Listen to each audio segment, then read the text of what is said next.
Chapter 3 of the Doctrine of Truth. Happy is he whom truth teacheth by itself, not by figures and words that pass, but as it is in itself. Psalms 17:36, Isaiah 28:26. Our opinion and our sense often deceive us, and discover but little. What availeth a great dispute about abstruse and obscure matters, for not knowing which we shall be questioned at the day of judgment? It is a great folly for us to neglect things profitable and necessary, and willingly to busy ourselves about those which are curious and hurtful. We have eyes and see not, Psalms 115, verse 5. And what need we concern ourselves about terms of philosophy? He to whom the eternal word speaketh is set at liberty from a multitude of opinions. From one word all things, and this one all things speak. And this is the beginning which also speaketh to us. Without this word no one understands or judges rightly.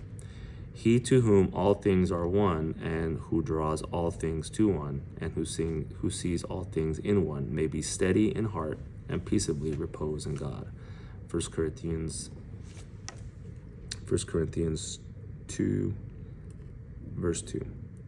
O truth, my God, make me one with thee in eternal love. John 17:21. I am wearied and often reading and hearing many things. In thee is all that I will or desire. Let all teachers hold their peace. Let all creatures be silent in thy sight. Speak thou alone to me.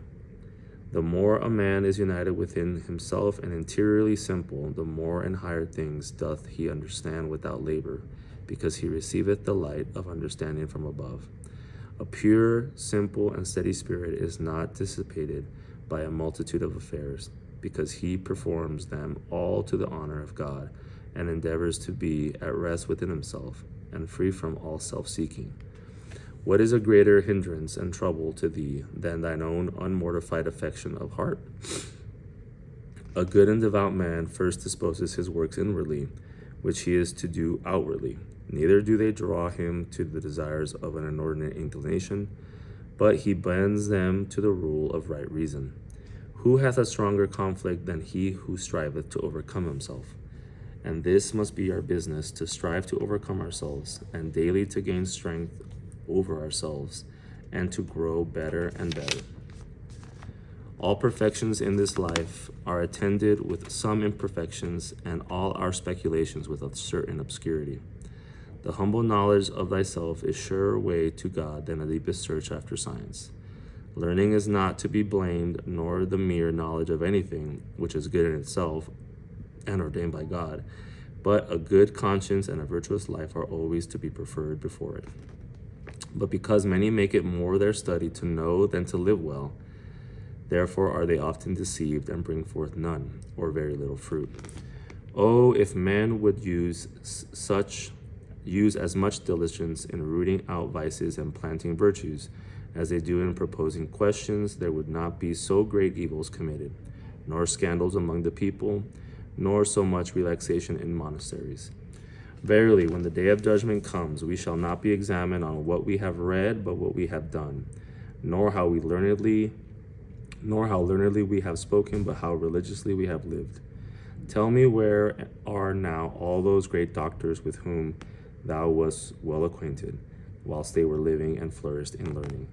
Now others fill their places, and I know not whether they ever Now others fill their places, and I know not whether they ever think of them. In their lifetime they seem to be something, and now they are not spoken of. Oh, how quickly doth the glory of the world pass away, 1 John 2:17. Would that their lives had been answerable to their learning. Then they would have studied and read well.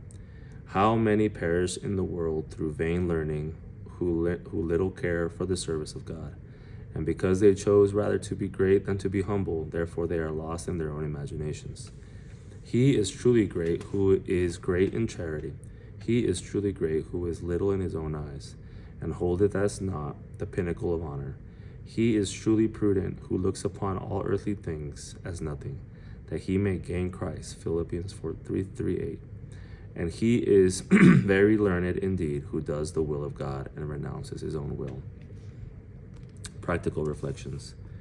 To study the truths of religion, not so much to know as to practice them, to listen to the divine word, which speaks more to the heart than to the understanding. To know and to do what is necessary for salvation is the true science of a Christian. I am weary of speculative knowledge, which does not change nor move my heart, but only flatters the curiosity of my mind. I am tired of knowing and saying so much concerning eternal truths and salvations, and yet doing so little to obtain it.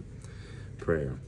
O Jesus, who has taught us that not all those who say, Lord, Lord, shall enter the kingdom of heaven, but only such as do the will of thy Father, whose lives correspond with the belief.